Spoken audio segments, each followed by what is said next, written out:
الحمد لله رب العالمين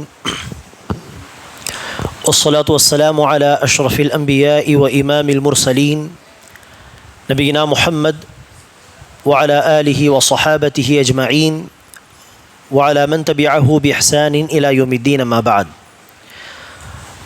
فقد قال نبينا صلى الله عليه وسلم: إن في ثقيف كذابا ومبيرا. கண்ணியமிக்க சகோதர சகோதரிகளே, நபி ஸல்லல்லாஹு அலைஹி வஸல்லம் அவர்கள் சொன்ன முன் அறிவிப்புகள் என்கிற இந்த தொடர் பயான்களில் இன்று நாம் நபி ஸல்லல்லாஹு அலைஹி வஸல்லம் அவர்கள் சகீஃப் என்கிற ஒரு கோத்திரம் தொடர்பாக சொன்ன ஒரு முன்னறிவிப்பை குறித்து இன்ஷா அல்லாஹ் பார்க்கலாம். அன்பானவர்கள், இந்த சகீஃப் என்கிற கோத்திரம் இவர்கள் யார் என்பதில் முதலாவதாக நாம் இன்ஷா அல்லாஹ் புரிந்து கொள்ள வேண்டும்.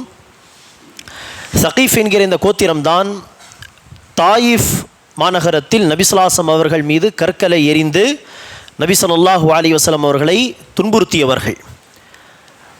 நாம் எல்லோரும் பலமுறை கேட்ட சம்பவம். நபி ஸல்லல்லாஹு அவர்கள் உதவி தேடும் விதத்திலே, இஸ்லாத்தின் பால் அழைக்கும் விதத்திலே மக்காவிலிருந்து பயணித்து தாயிஃப் சென்றார்கள். அங்கு இஸ்லாத்தை எடுத்துரைத்த பொழுது அங்கிருந்த அரசர்கள், தலைவர்கள், இந்த சகீஃப் கோத்திரத்தை சார்ந்தவர்கள் ரசூலுடைய அழைப்பை ஏற்க மறுத்தது மட்டுமல்லாமல் அங்கு இருக்கக்கூடிய சிறுவர்கள் அல்லது இளைஞர்களை ரசூலுல்லாஹி அவர்கள் பின்னால் அனுப்பி கல்லால் இந்த நபரை அடியுங்கள் என்று சொன்னார்கள். அப்போதுதான் நபி ஸல்லல்லாஹு அலைஹி அவர்களுடைய வாழ்க்கையில் நடந்த மிகப்பெரிய அந்த துயரம் என்பது நடந்தது. ஆக ரசூலுல்லாஹி அவர்களை தாயிஃப் மாநகரத்தில் அடித்தவர்கள் தான் இந்த சகீஃப் என்கிற கோத்திரம்.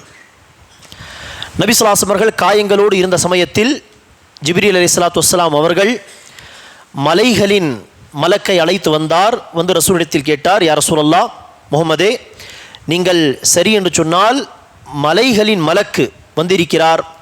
அவர் இந்த ஊரையை, இந்த மக்களை என்ன செய்வார்? மலைகளுக்கு மத்தியில் நசுக்கி அழித்து விடுவார்.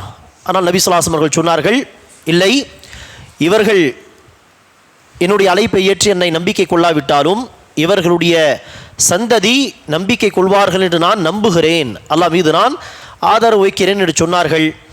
ஆக நபி ஸல்லல்லாஹு அலைஹி அவர்கள் அந்த சம்பவம் நடந்து பல நாட்களுக்கு பிறகு இல்லை, மாறாக அதே நேரத்திலே அந்த காயங்களோடு இருக்கும் சமயத்திலே ரசூல் அந்த மக்களை, அந்த சமூகத்தை மன்னித்து விட்டார்கள்.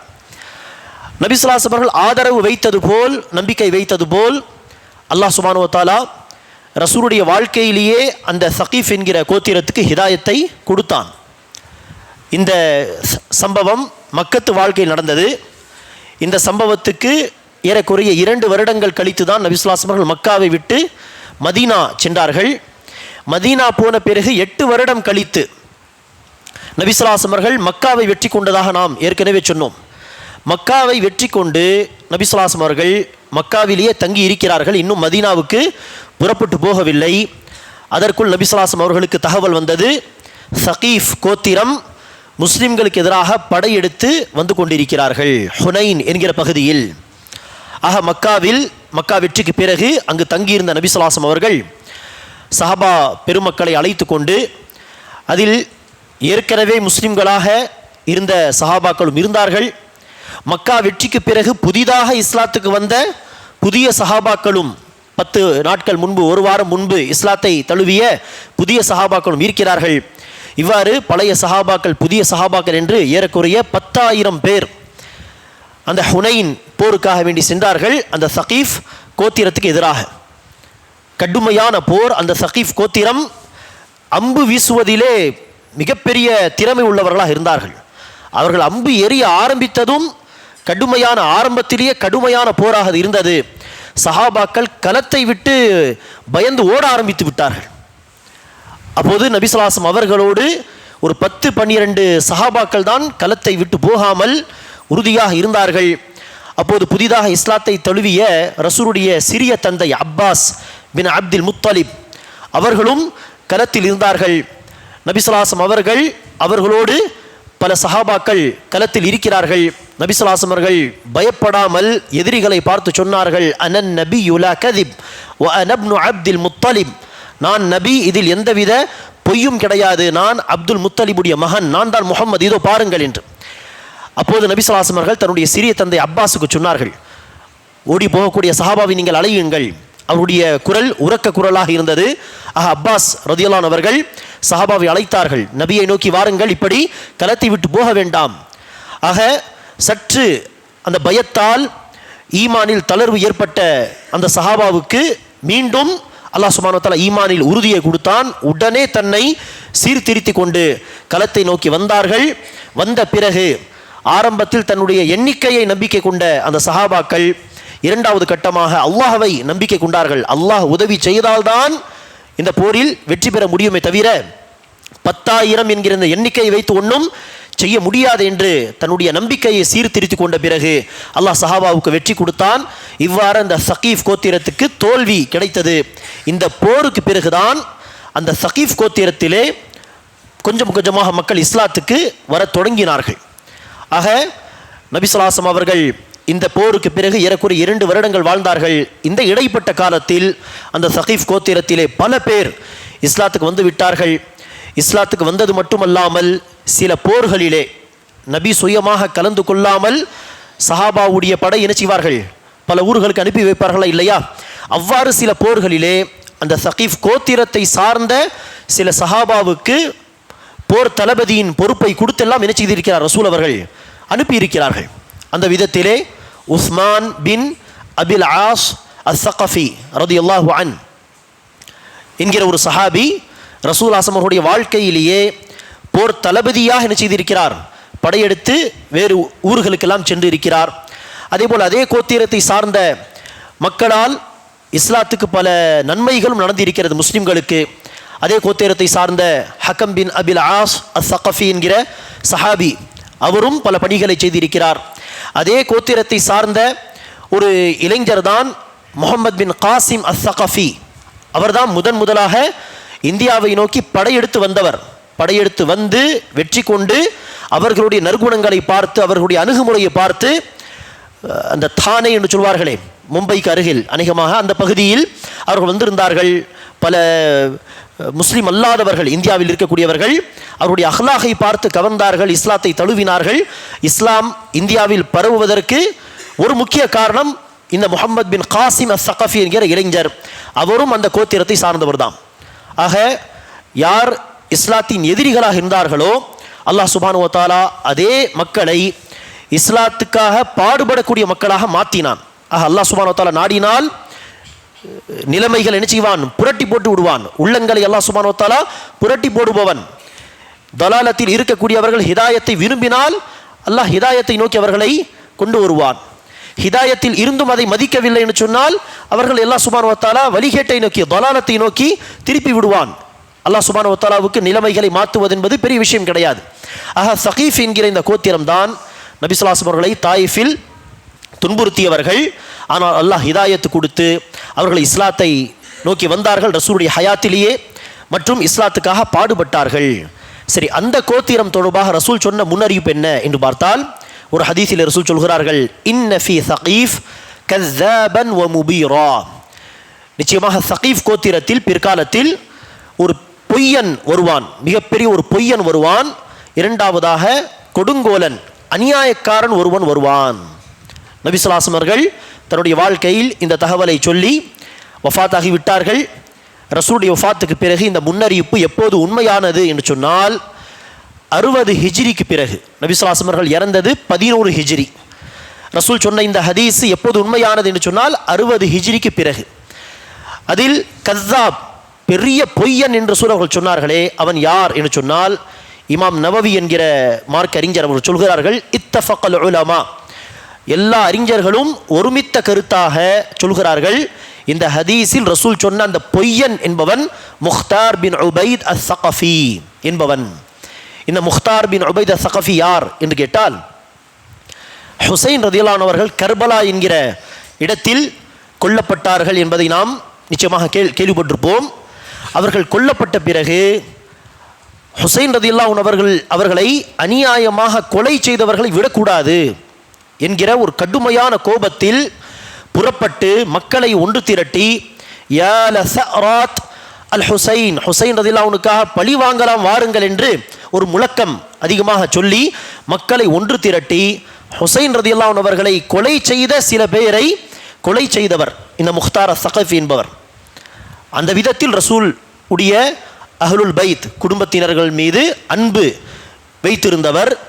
ஹுசைன் ரதியல்லாஹு அன்ஹு அவர்கள் அநியாயமாக கொல்லப்பட்டார், அந்த கொலைக்காரர்களை விடக்கூடாது என்று புறப்பட்டவர். அந்த விதத்தில் சரி. ஆனால் காலப்போக்கில் என்ன ஆனது என்று சொன்னால், தன்னையே நபி என்று என்ன செய்து விட்டார், ஒரு கட்டத்தில் அறிவித்து விட்டார். நான் ஒரு நபி. மார்க்க கல்வி எல்லாம் அதிகமாக அந்த நபருக்கு இருந்ததில்லை. ரசூலுடைய வீட்டு மக்கள் மீது அன்பு இருந்தது, அதற்காக ஏதோ பாடுபட்டார். அதெல்லாம் ஒரு பக்கத்திலே ஒரு நல்ல உணர்வுகள் என்று சொல்லலாம். ஆனால் கல்வி அறிவு இல்லாத காரணத்தினால் ஒரு கட்டத்தில் தன்னையே நபி என்று சொல்லிவிட்டான். எனக்கும் வஹி வருகிறது என்பதாக சொன்னான். அவனை பின்தொடர்ந்து சில மக்களும் பின்பற்றியிருப்பார்கள். ஆனால் ஹிஜ்ரி 60க்கு பிறகு, ஹிஜ்ரி 62 போன்ற காலங்களிலே முஸ்அப் பின் அஸ்-ஸுபைர் ரலியல்லாஹு அன்ஹு அவர்கள் முக்தார் அஸ்-ஸகஃபி அவனை கொலை செய்தார்கள். அவனுடைய ஃபித்னாக்களை அடிப்படையாக வைத்து மீண்டும் அவன் மக்களை அதிகமாக ஃபித்னாவில் போடக்கூடாது, குழப்பத்தில் போடக்கூடாது என்பதற்காக. ஆக இந்த ஹதீஸில் ரசூல் அவர்கள் சொன்ன அந்த கத்தாப், பொய்யன் என்பவன் முக்தார் அஸ்-ஸகஃபி என்கிற அந்த பொய்யான நபி. இரண்டாவதாக முபீர் என்று ரசூல் அவர்கள் சொன்னார்களே, அநியாயக்காரன், அவன் யார் என்று கேட்டால், நபி ஸல்லல்லாஹு அலைஹி வஸல்லம் அவர்கள் சொன்ன அந்த அநியாயக்காரன் என்பவன் ஹஜ்ஜாஜ் பின் யூசுப் அஸ்-ஸகஃபி என்பவன். அவன் இந்த 60க்கு பிறகு அடுத்த காலத்தில் வந்தவன். இந்த 60 உடைய காலங்களில் யசீதுடைய ஆட்சி இருந்தது.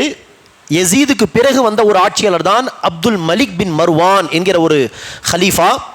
அவருடைய ஆட்சி காலத்தில் ஒட்டுமொத்த ஈராக் நாட்டுக்கு கவர்னராக இருந்தவர் தான் இந்த ஹஜ்ஜாஜ் பின் யூசுப் என்பவர். அவர் ஹஜ்ஜாஜ் பின் யூசுப் என்பவர் ஒரு பெரிய கொடுங்கோல ஆட்சியாளர். சில சஹாபாக்களை, ஜுபைர் பின் அவ்வாமுடைய மகன் அபூபக்கருடைய பேரன் அப்துல்லா பின் ஜுபைர் என்கிற சஹாபியை கொலை செய்திருக்கிறார் இவர் ஹஜ்ஜாஜ் பின் யூசுப் என்பவர். அதே போல தாபிஈன்களில் பல தாபின் பொதுமக்கள் பல பேரை கொலை செய்திருக்கிறார். சின்ன சின்ன விஷயத்துக்கெல்லாம் ஆட்சியாளருக்கு எதிராக ஏதாவது ஒரு சில வார்த்தைகள் பேசினாலே உடனே கொலை தண்டனை தான். கொலை செய்வதில் தயங்கவே மாட்டார். எடுத்த உடனே கொலை தண்டனை, சர்வசாதாரணமாக கொலை செய்வது.